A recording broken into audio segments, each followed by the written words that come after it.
ರಾಜ್ಯದಲ್ಲಿ ಖಾಲಿಯಾಗ್ತಾ ಇರೋ 7 ವಿಧಾನ ಪರಿಷತ್ ಸ್ಥಾನಗಳನ್ನು ತುಂಬಲು ಇವತ್ತು ಮತದಾನ ನಡೀತಾ ಇದೆ. ವಿಧಾನಸಭೆ ಶಾಸಕರ ಮತದಾನದ ಮೂಲಕ ಈ 7 ಸದಸ್ಯರನ್ನ ಆಯ್ಕೆ ಮಾಡಲಾಗುತ್ತೆ. ಕಣದಲ್ಲಿ ಕೆಪಿಸಿಸಿ ಅಧ್ಯಕ್ಷ ಬಿಕೆ ಹರಿಪ್ರಸಾದ್ ಸೇರಿದಂತೆ ಕಾಂಗ್ರೆಸ್ನ 5, ಬಿಜೆಪಿಯ 2, ಜೆಡಿಎಸ್ನ 1 ಸ್ಪರ್ಧಿಸಿದ್ದಾರೆ.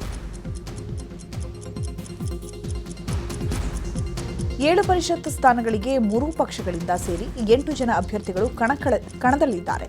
ಇವರಲ್ಲಿ ಕಾಂಗ್ರೆಸ್ನ 5ರಲ್ಲಿ 4 ಹಾಗೂ ಬಿಜೆಪಿಯ 2 ಅನಾಯಾಸವಾಗಿ ಗೆಲುವು ಸಾಧಿಸಲಿದ್ದಾರೆ. ಉಳಿದ ಇನ್ನೊಂದು ಸ್ಥಾನಕ್ಕೆ ಕಾಂಗ್ರೆಸ್ನ 5ನೇ ಅಭ್ಯರ್ಥಿ ಹಾಗೂ ಜೆಡಿಎಸ್ನ ಓರ್ವ ಅಭ್ಯರ್ಥಿ ನಡುವೆ ಪೈಪೋಟಿ ಇದೆ. ಆದರೆ ಈಗಾಗಲೇ ಎಚ್ ಡಿ ಕುಮಾರಸ್ವಾಮಿ ಈ ಸ್ಪರ್ಧೆ ತಮ್ಮ ಅಭ್ಯರ್ಥಿ ಗೆಲ್ಲಲೇಬೇಕು ಅಂತಲ್ಲ, ಒಗ್ಗಟ್ಟು ತೋರಿಸುವ ಉದ್ದೇಶ ಅಂತ ಹೇಳಿದ್ದಾರೆ. ಇನ್ನು ಕಾಂಗ್ರೆಸ್ 5ನೇ ಅಭ್ಯರ್ಥಿ ಗೆಲುವು ಕೂಡ ಸುಲಭವಿಲ್ಲ ಅಂತ ಹೇಳಲಾಗ್ತಾ ಇದೆ.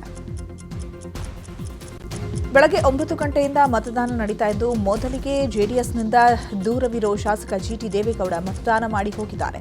ಬಳಿಕ ಬಿಜೆಪಿ, ಜೆಡಿಎಸ್, ಕಾಂಗ್ರೆಸ್ ಶಾಸಕರು ತಮ್ಮ ಹಕ್ಕು ಚಲಾವಣೆ ಮಾಡಿದ್ದಾರೆ. ಬಿಜೆಪಿ ಹಾಗೂ ಜೆಡಿಎಸ್ ಶಾಸಕರ ಮತದಾನ ಮುಗಿದಿದ್ದು, ಕಾಂಗ್ರೆಸ್ನ ಇನ್ನೂ ಕೆಲವರ ಮತದಾನ ಬಾಕಿ ಇದೆ. 3 ಉಚ್ಚಾಟಿತ ಶಾಸಕರು ಕೂಡ ತಮ್ಮ ಹಕ್ಕು ಚಲಾಯಿಸಿದ್ದಾರೆ. ಚುನಾವಣಾಧಿಕಾರಿ ಪ್ರಕಾರ 1 ಗಂಟೆವರೆಗೆ 222 ಶಾಸಕರ ಪೈಕಿ 212 ಶಾಸಕರು ಮತದಾನ ಮಾಡಿದ್ದಾರೆ.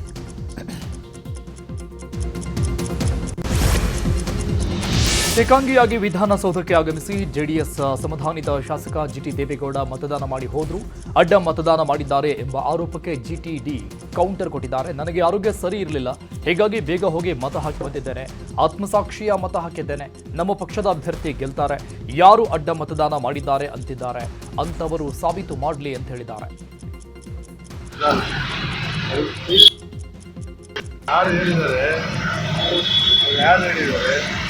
ಅದೆಲ್ಲ ಸಾಬೀತು ಮಾಡಲಿಲ್ಲ.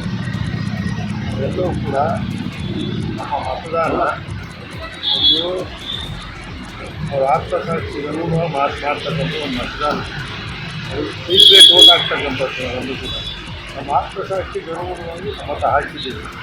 ಗೋವಿಂದರಾಜು ಗೆಲ್ತಾರೆ. ಜೆಡಿಎಸ್ಗೆ ಅಷ್ಟೊಂದು ಸಂಖ್ಯಾಬಲ ಇಲ್ಲ ಗೊತ್ತಿದೆ. ನಮ್ಮ ಕೇಂದ್ರ ಸಚಿವರು ಕುಮಾರಸ್ವಾಮಿ ಅವರು ಅವರು ಹೆಂಗೆ ಎಲೆಕ್ಷನಲ್ಲಿ ಗೆಲ್ಲಬೇಕು ಅಂತ ನಮಗೆ ಗೊತ್ತಿದೆ. ಇನ್ನು ತಂದೆ ಕುರಿತು ಜೆಡಿಎಸ್ ಶಾಸಕ ಹರೀಶ್ ಜಿಟಿ ದೇವೇಗೌಡ ಪ್ರತಿಕ್ರಿಯಿಸಿದ್ದಾರೆ. ಅವರ ಬಗ್ಗೆ ಅನುಮಾನ ವ್ಯಕ್ತಪಡಿಸುವುದು ಏನಿಲ್ಲ, ನಾವೆಲ್ಲ 18 ಶಾಸಕರು ನಮ್ಮ ಪಕ್ಷದ ಅಭ್ಯರ್ಥಿಗೆ ಮತ ಹಾಕಿದ್ದೇವೆ ಅಂತ ಹರೀಶ್ ಜಿಟಿ ದೇವೇಗೌಡ ಹೇಳಿದ್ದಾರೆ. ಅಭ್ಯರ್ಥಿ ಗೆಲ್ತಾರೆ ಅಂತ ಯಾವುದೋ ನ್ಯೂಸ್ ಚಾನಲ್ ತೋರಿಸ್ತೀರಿ ಅಂತ ಹೇಳಿದ್ರು. ನನಗೆ ಗೊತ್ತಿಲ್ಲ, ಅವರು ಅವರ ಅಭಿಪ್ರಾಯ ವ್ಯಕ್ತಪಡಿಸಿದ್ರು ಅಂತ ಹೇಳಿದ್ರು. ಆ ಹೇಳಿಕೆ ಕೊಟ್ಟ ಮೇಲೆ ಬಹುಶಃ ಅನುಮಾನ ಎಲ್ಲಿ ವ್ಯಕ್ತಪಡಿಸ್ತಾರೆ ಅಂತಕ್ಕಂಥ ನನಗೆ ಗೊತ್ತಿಲ್ಲ. ಈಗ ನಮ್ಮ ಪಕ್ಷದ ವತಿಯಿಂದ ನಮ್ಮೆಲ್ಲ ವರಿಷ್ಠರು ಸಹ ಅವ್ರ ಜೊತೆ ಚರ್ಚೆ ಮಾಡಲಿಕ್ಕೆ ಮಾಡಿದ್ದಾರೆ. ಬಹುಶಃ ಅವರೇ ಹೇಳಿಕೆ ಕೊಟ್ಟಿದ ಮೇಲೆ ಪ್ರಶ್ನೆಯನ್ನು ಉದ್ಭವಿಸುವ ಈಗ ನಾನು ಹೇಳ್ತಕ್ಕಂಥದ್ದಿಷ್ಟೇ, ಯಾವುದೇ ಗೊಂದಲ ಬೇಡ. ನಮ್ಮ ಪಕ್ಷದಲ್ಲಿ ಎಲ್ಲ 18 ಜನ ಒಗ್ಗಟ್ಟಾಗಿದ್ದೀವಿ. ಎಲ್ಲ 18 ಜನ ನಾವು ಜೆಡಿಎಸ್ ಪಕ್ಷಕ್ಕೆ ಮತದಾನ. ಜೆಡಿಎಸ್ನ ಎಲ್ಲ ಶಾಸಕರು ಮತದಾನ ಮಾಡಿದ್ದಾರೆ. ದೇವನಹಳ್ಳಿಯ ರೆಸಾರ್ಟ್ನಿಂದ ಬಸ್ನಲ್ಲಿ ವಿಧಾನಸೌಧಕ್ಕೆ ಆಗಮಿಸಿದ ಜೆಡಿಎಸ್ ಶಾಸಕರು ತಮ್ಮ ಅಭ್ಯರ್ಥಿ ಪರ ಮತ ಚಲಾಯಿಸಿದ್ದಾರೆ.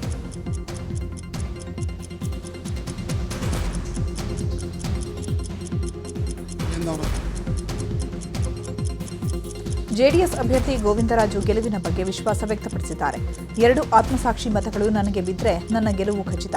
ಬಿಜೆಪಿಯಿಂದ 6 ಮತಗಳನ್ನು ಕೊಡಲು ನಿರ್ಧರಿಸಿದ್ದಾರೆ. ಜಿಟಿ ದೇವೇಗೌಡರು ಕೂಡ ನನಗೆ ಮತ ಹಾಕಿದ್ದಾರೆ ಅಂತ ನಂಬಿದ್ದೇನೆ. ಚುನಾವಣೆ ಎಂದ ಮೇಲೆ ಸೋಲು ಗೆಲುವು ಇದ್ದಿದೆ.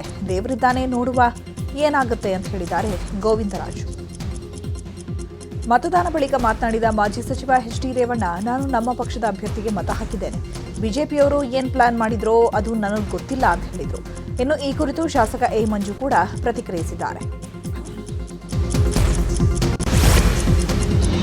ಪರಿಷತ್ ಎಲೆಕ್ಷನ್ಗೆ ಬಿಜೆಪಿ ಶಾಸಕರಿಂದ ಮತದಾನ ಮುಕ್ತಾಯವಾಗಿದೆ. ಎಲ್ಲ ಶಾಸಕರು ಮತದಾನ ಮಾಡಿದ್ದಾರೆ. ಜಿಟಿ ದೇವೇಗೌಡ ಅಡ್ಡ ಮತದಾನ ಮಾಡಿರುವ ಶಂಕೆ ಹಿನ್ನೆಲೆಯಲ್ಲಿ ಶಾಸಕರಿಗೆ 29 ಮತಗಳನ್ನು ಹಾಕಿಸುವ ಬದಲು ಪ್ರತಿ ಅಭ್ಯರ್ಥಿಗೆ 30 ಮತಗಳನ್ನು ಹಾಕಿಸಿದ ಬಿಜೆಪಿ. ಜಿಟಿಡಿ ಕೈಕೊಟ್ಟ ಬಳಿಕ ಜೆಡಿಎಸ್ ಅಭ್ಯರ್ಥಿಗೆ ವೋಟ್ ಹಾಕಿದ್ರು ಗೆಲ್ಲಲ್ಲ ಅಂತ ಹೆಚ್ಚುವರಿ ಮತಗಳು ತಮ್ಮ ಪಕ್ಷದ ಅಭ್ಯರ್ಥಿಗಳಿಗೆ ಬಿಜೆಪಿ ನಾಯಕರು ಹಾಕಿಸಿದ್ದಾರೆ. ಕಾಂಗ್ರೆಸ್ನಿಂದ ಕುದುರೆ ವ್ಯಾಪಾರದ ಯತ್ನ ನಡೆದಿದೆ ಅಂತ ಬಿಜೆಪಿ ರಾಜ್ಯಾಧ್ಯಕ್ಷ ಬಿವೈ ವಿಜಯೇಂದ್ರ ಆರೋಪಿಸಿದ್ದಾರೆ.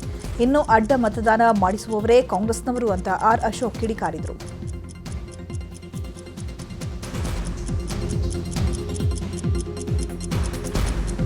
ನಮ್ಮ ಪಕ್ಷದ ಆದೇಶ ಏನಿದೆ ಅದರ ಪ್ರಕಾರ ಇವತ್ತು ನಾನು ಮತ ಚಲಾಯಿಸಿದ್ದೇನೆ ಅಂತ ಬಿಜೆಪಿ ಶಾಸಕ ಮುನಿರತ್ನ ಹೇಳಿದ್ದಾರೆ. ಬಿಜೆಪಿ ಉಚ್ಚಾಟಿತ ಶಾಸಕ ಬಸನಗೌಡ ಪಾಟೀಲ್ ಯತ್ನಾಳ್ ಮಾತನಾಡಿ, ನನ್ನ ಆತ್ಮಸಾಕ್ಷಿಗೆ ಮತ ಹಾಕಬೇಕು ಅಂತ ಅಂದ್ಕೊಂಡಿದ್ದೆ, ಆದರೆ ಇವಾಗ ಪಕ್ಷ ಯಾರಿಗೆ ಹಾಕಿ ಅಂತ ಹೇಳುತ್ತೋ ಅದಕ್ಕೆ ಹಾಕ್ತೀನಿ ಅಂತ ಹೇಳಿದ್ದಾರೆ.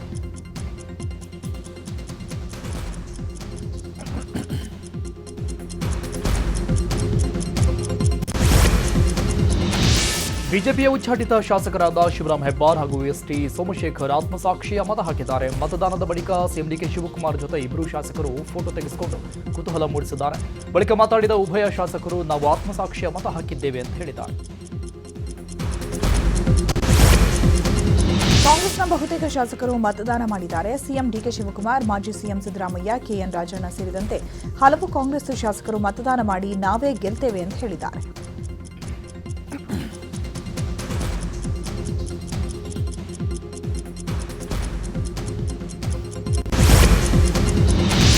ಕಾಂಗ್ರೆಸ್ನ 5 ಅಭ್ಯರ್ಥಿಗಳು ಗೆಲುವು ಸಾಧಿಸುತ್ತಾರೆ ಅಂತ ಸಚಿವ ಸತೀಶ್ ಜಾರಕಿಹೊಳಿ ಹೇಳಿದ್ದಾರೆ. ವಿಧಾನಸೌಧದ ಬಳಿ ಮಾತಾಡಿದ ಅವರು, ಬಿಜೆಪಿ ಉಚ್ಚಾಟಿತ ಶಾಸಕರ ಬೆಂಬಲವೂ ನಮಗಿದೆ.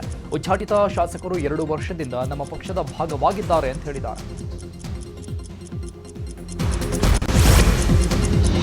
ಪರಿಷತ್ ಚುನಾವಣೆ ಬಳಿಕ ಕೃಷ್ಣ ಭೈರೇಗೌಡ ಫುಲ್ ಆಕ್ಟಿವ್ ಆಗಿದ್ದಾರೆ. ವೋಟಿಂಗ್ ಮುಗಿಸಿ ನೇರವಾಗಿ ಜಿಬಿಎ ಕೇಂದ್ರ ಕಚೇರಿಗೆ ಆಗಮಿಸಿದ ಕೃಷ್ಣ ಭೈರೇಗೌಡ ಕಸದ ಟೆಂಡರ್ ಹಾಗೂ ಕಸ ವಿಲೇವಾರಿ ಪ್ರಕ್ರಿಯೆಗಳ ಕುರಿತು ವಿಷಯಗಳ ಬಗ್ಗೆ ಚರ್ಚೆ ನಡೆಸಿದರು. ಶಾಸಕ ಪ್ರಸಾದ್ ಅಬ್ಬಯ್ಯಗೆ ಸಚಿವ ಸ್ಥಾನ ನೀಡುವಂತೆ ಹುಬ್ಬಳ್ಳಿಯಲ್ಲಿ ಅಭಿಮಾನಿಗಳು ಸ್ವಾಭಿಮಾನಿ ಪಾದಯಾತ್ರೆ ಮಾಡಿದ್ದಾರೆ. ಹುಬ್ಬಳ್ಳಿಯ ಅಂಬೇಡ್ಕರ್ ವೃತ್ತದಿಂದ ಮಿನಿ ವಿಧಾನಸೌಧದವರೆಗೂ ಮೆರವಣಿಗೆ ಮಾಡಿ ಪ್ರಸಾದ್ ಅಬ್ಬಯ್ಯಗೆ ಸಚಿವ ಸ್ಥಾನ ಕೊಡಬೇಕು ಅಂತ ಒತ್ತಾಯಿಸಿದ್ದಾರೆ. ದಾವಣಗೆರೆ ಜಿಲ್ಲೆಯಲ್ಲಿ ಕಳೆದ 4 ತಿಂಗಳಿನಿಂದ ವಿಶೇಷ ಚೇತನರ ಪಿಂಚಣಿ ಸ್ಥಗಿತಗೊಂಡಿದೆ. ಈ ಹಿನ್ನೆಲೆ ಸ್ಥಗಿತಗೊಂಡ ಪಿಂಚಣಿ ನೀಡುವಂತೆ ವಿಶೇಷ ಚೇತನರು ತಹಸೀಲ್ದಾರ್ಗೆ ಮನವಿ ಮಾಡಿದರು. ಕಳೆದ 4 ತಿಂಗಳಿನಿಂದ ಪಿಂಚಣಿ ಇಲ್ಲದೆ ವಿಶೇಷ ಚೇತನರು ಪರದಾಡುತ್ತಿದ್ದಾರೆ. ದಾವಣಗೆರೆ ಮಹಾನಗರ ಪಾಲಿಕೆ ವ್ಯಾಪ್ತಿಯಲ್ಲಿ 4800 ವಿಶೇಷ ಚೇತನರಿಗೆ ಪಿಂಚಣಿ ಸಿಕ್ಕಿಲ್ಲ. ಚಾಮರಾಜನಗರದ ಮಸನಾಪುರದಲ್ಲಿ ಅಂಬೇಡ್ಕರ್ ಭಾವಚಿತ್ರಕ್ಕೆ ಅಪಮಾನ ಘಟನೆ ಖಂಡಿಸಿ ನಾಳೆ ಕರೆ ಕೊಟ್ಟಿದ್ದ ಪ್ರತಿಭಟನೆಗೆ ಅನುಮತಿ ನೀಡಲು ಪೊಲೀಸ್ ಇಲಾಖೆ ನಿರಾಕರಿಸಿದೆ. ಕೋಮು ಸಾಮರಸ್ಯ ಹಾಳಾಗುವ ಹಿನ್ನೆಲೆಯಲ್ಲಿ ಪ್ರತಿಭಟನೆಗೆ ಅನುಮತಿ ನೀಡಲು ಪೊಲೀಸರು ನಿರಾಕರಿಸಿದ್ದಾರೆ.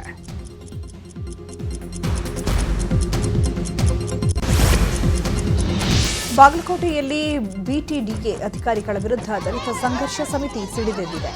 ಬಿಟಿಡಿಎ ಅಧಿಕಾರಿಗಳ ಮೇಲೆ ಲೋಕ ಅಧಿಕಾರಿಗಳು ಕ್ರಮ ಕೈಗೊಳ್ಳದ ಹಿನ್ನೆಲೆ ದಲಿತ ಸಂಘರ್ಷ ಸಮಿತಿ ಪ್ರತಿಭಟನೆ ಮಾಡಿದೆ.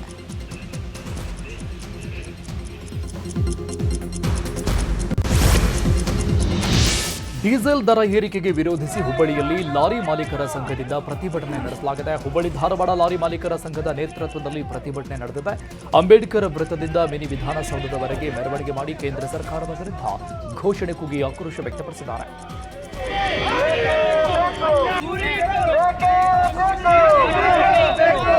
ಅವರು ಡ್ರೈವರ್ ಸೀಟ್ ಖಾಲಿ ಮಾಡ್ಬೇಕು ಅಂದ್ಕೊಂಡ್ರ. ಪೋಕ್ಸೋ ಪ್ರಕರಣದಲ್ಲಿ ವಚನಾನಂದ ಸ್ವಾಮಿಗೆ ತಾತ್ಕಾಲಿಕ ರಿಲೀಫ್ ಸಿಕ್ಕಿದೆ. ವಚನಾನಂದ ಶ್ರೀ ಪಡೆದಿದ್ದ ನಿರೀಕ್ಷಣಾ ಜಾಮೀನು ರದ್ದು ಕೋರಿ ಪೊಲೀಸರು ಅರ್ಜಿ ಸಲ್ಲಿಸಿದರು. ವಚನಾನಂದ ಸ್ವಾಮಿಯ ಜಾಮೀನು ರದ್ದು ಕೋರಿ ಸಂತ್ರಸ್ತ ಬಾಲಕನ ತಾಯಿ ಹೈಕೋರ್ಟ್ಗೆ ಅರ್ಜಿ ಸಲ್ಲಿಕೆ ಹಿನ್ನೆಲೆ ಪೋಕ್ಸೋ ವಿಶೇಷ ನ್ಯಾಯಾಲಯ ತನ್ನ ಆದೇಶವನ್ನು ಜೂನ್ 30ಕ್ಕೆ ಮುಂದೂಡಿಕೆ ಮಾಡಿದೆ. ದರ್ಶನ್ ಅಂಡ್ ಗ್ಯಾಂಗ್ನಿಂದ ರೇಣುಕಾಸ್ವಾಮಿ ಕೊಲೆ ಕೇಸ್ಗೆ ಸಂಬಂಧಪಟ್ಟಂತೆ ರೇಣುಕಾಸ್ವಾಮಿ ತಾಯಿ ಪಾಟಿ ಸಾವಾಲಿಗೆ ಅವಕಾಶ ಕೋರಿ ಅರ್ಜಿ ಸಲ್ಲಿಸಲಾಗಿತ್ತು. ಹೈಕೋರ್ಟ್ ಏಕಸದಸ್ಯ ಪೀಠದಲ್ಲಿ ಪ್ರಾಸಿಕ್ಯೂಷನ್ ಅರ್ಜಿ ವಿಚಾರಣೆ ನಡೆಯಿತು. ಈ ವೇಳೆ ವಾದ ಮಂಡನೆಗೆ ದರ್ಶನ್ ಪರ ವಕೀಲ ಸುನಿಲ್ ಕಾಲಾವಕಾಶ ಕೋರಿದ್ರು. ವಿಚಾರಣಾ ಕೋರ್ಟ್ನಲ್ಲಿ ದರ್ಶನ್ ಪರವಾಗಿ ಹಾಜರಾಗ್ತಿದ್ದೇನೆ, ಆದರೆ ಹೈಕೋರ್ಟ್ನಲ್ಲಿರುವ ಈ ಕೇಸ್ನಿಂದ ನಿವೃತ್ತಿ ಬಯಸಿದ್ದೇನೆ. ಕೇಸ್ನಲ್ಲಿ ವಾದ ಮಂಡನೆ ಮಾಡಲು ನನಗೆ ದರ್ಶನ್ರಿಂದ ಸೂಚನೆ ಇಲ್ಲ, ಹೀಗಾಗಿ ಕಾಲಾವಕಾಶ ಕೊಡಿ ಅಂತ ವಕೀಲರು ಮನವಿ ಮಾಡಿದರು. ವಾದ ಪ್ರತಿವಾದ ಆಲಿಸಿದ ಕೋರ್ಟ್ ಜೂನ್ 23ಕ್ಕೆ ವಿಚಾರಣೆ ಮುಂದೂಡಿಕೆ ಮಾಡಿದೆ. ಚಿತ್ರದುರ್ಗ ರೇಣುಕಾಸ್ವಾಮಿ ಕೊಲೆ ಪ್ರಕರಣದಲ್ಲಿ ಆರೋಪಿ ಪವಿತ್ರ ಗೌಡಗೆ ರಾಜಾತಿಥ್ಯ ಸಿಗ್ತಾ ಇದೆ ಅಂತ ಆರೋಪ ಮಾಡಿದ್ದ ಸಂಧ್ಯಾ ನಾಗರಾಜ್ ವಿರುದ್ಧ ಪೊಲೀಸರು ದೂರು ದಾಖಲಿಸಿದ್ದಾರೆ. ರಶ್ಮಿ ಅನ್ನೋ ಭದ್ರತಾ ಸಿಬ್ಬಂದಿ ಪವಿತ್ರ ಗೌಡಗೆ ಕಾಲು ಒತ್ತಾರೆ, ತುಂಬಾ ಐಷಾರಾಮಿಯಾಗಿ ಜೈಲಲ್ಲಿ ಪವಿತ್ರ ಗೌಡ ಇದ್ದಾರೆ ಅಂತ ಆರೋಪವನ್ನ ಮಾಡಿದರು. ಈ ಸಂಬಂಧ ಸಂಧ್ಯಾ ವಿರುದ್ಧ ಪರಪ್ಪನಗ್ರಹಾರ ಪೊಲೀಸರು ಎನ್ಸಿಆರ್ ದಾಖಲಿಸಿದ್ದಾರೆ. ಶಿವಮೊಗ್ಗ ಜಿಲ್ಲೆ ತೀರ್ಥಹಳ್ಳಿ ತಾಲೂಕಿನ ಐತಿಹಾಸಿಕ ಮಹಿಷಿ ಉತ್ತರಾಧಿ ಮಠದಲ್ಲಿ ಚಿನ್ನದ ಹಲಗಾರತಿಗಳು ನಾಪತ್ತೆಯಾಗಿವೆ. ಮಠದ ಮೂಲಗಳ ಪ್ರಕಾರ ಸುಮಾರು 750 ಗ್ರಾಂ ತೂಕದ 15 ಚಿನ್ನದ ಹಲಗಾರತಿಗಳು ಕಳ್ಳತನಾಗಿದೆ. ಇದೇ ಮಠದಲ್ಲಿ ಕಳೆದ ವರ್ಷ ಏಪ್ರಿಲ್ನಲ್ಲಿ ಕಳ್ಳತನ ಆಗಿತ್ತು, ಈಗ ಮತ್ತೆ ಆಗಿದೆ.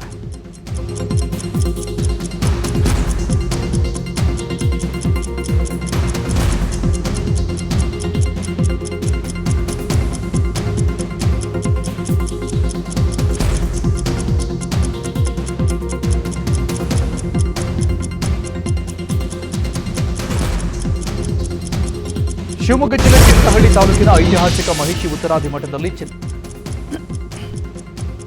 ಕೊಪ್ಪಳ ಜಿಲ್ಲೆಯ ಗಂಗಾವತಿಯ ಪಿಆರ್ಇಡಿ ಉಪವಿಭಾಗದ ಕಚೇರಿಯ ಸಿಬ್ಬಂದಿಗೆ ಲೋಕಾಯುಕ್ತ ಅಧಿಕಾರಿಗಳು ಶಾಕ್ ಕೊಟ್ಟಿದ್ದಾರೆ. ಕಚೇರಿ ಮೇಲೆ ದಿಢೀರ್ ದಾಳಿ ನಡೆಸಿ ದಾಖಲೆಗಳ ಪರಿಶೀಲನೆ ಮಾಡುತ್ತಿದ್ದಾರೆ. 2019-20ರಲ್ಲಿ ನರೇಗಾ ಯೋಜನೆ ಅಡಿ ಕೈಗೊಂಡ ಕಾಮಗಾರಿಗಳಲ್ಲಿ ಅವ್ಯವಹಾರ ಆರೋಪ ಸಂಬಂಧ ಕಡತ ಪರಿಶೀಲನೆ ಮಾಡಲಾಗುತ್ತಿದೆ. ದಾವಣಗೆರೆಯಲ್ಲಿ ವೃದ್ಧನಿಗೆ ಬೈಕ್ ಡಿಕ್ಕಿಯಾಗಿದೆ. ವಾಕಿಂಗ್ ಮಾಡ್ತಾ ಇದ್ದ ವೃದ್ಧನಿಗೆ ಗಾಯ ಆಗಿದೆ. ಅತಿವೇಗದಿಂದ ಬೈಕ್ನಲ್ಲಿ ಬಂದ ವಿದ್ಯಾರ್ಥಿಯೊಬ್ಬ ವೃದ್ಧನಿಗೆ ಬೈಕ್ನಿಂದ ಗುದ್ದಿದ್ದಾನೆ. ಇಲ್ಲಿ ಪದೇ ಪದೇ ಅಪಘಾತಗಳು ನಡೀತಾ ಇದ್ದು ವೇಗ ನಿಯಂತ್ರಕ ಹಾಕುವಂತೆ ಸ್ಥಳೀಯರು ಒತ್ತಾಯ ಮಾಡುತ್ತಿದ್ದಾರೆ.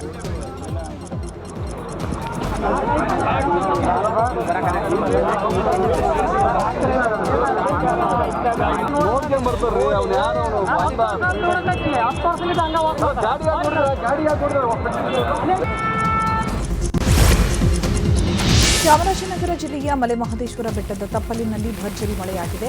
ಪೊನ್ನಾಚಿಯಲ್ಲಿ ಜೋರು ಮಳೆ ಸುತ್ತಿದ್ದು ಹಳ್ಳಕೊಳ್ಳಗಳು ತುಂಬಿ ಹರಿದಿವೆ. ಜಮೀನುಗಳಲ್ಲಿ ಮಳೆ ನೀರು ನಿಂತಿದ್ದು ಕೆರೆಯಂತಾಗಿದೆ.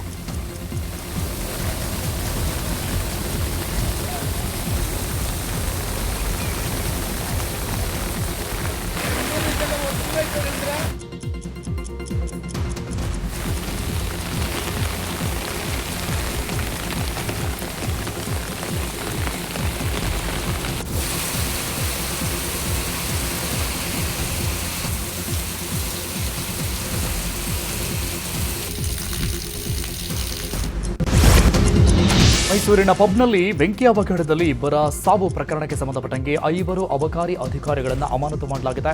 ಮೈಸೂರು ಉಪವಿಭಾಗದ ಅಬಕಾರಿ ಉಪ ಅಧೀಕ್ಷಕರು, ಮೈಸೂರು ವಲಯ 3ರ ಅಬಕಾರಿ ನಿರೀಕ್ಷಕರು, ಅಬಕಾರಿ ನಿರೀಕ್ಷಕ 1, ಅಬಕಾರಿ ಉಪ ನಿರೀಕ್ಷಕ 2, ಓರ್ವ ಅಬಕಾರಿ ಪೇದೆ ಸೇರಿ ಒಟ್ಟು 5ರನ್ನು ಅಮಾನತು ಮಾಡಲಾಗಿದೆ.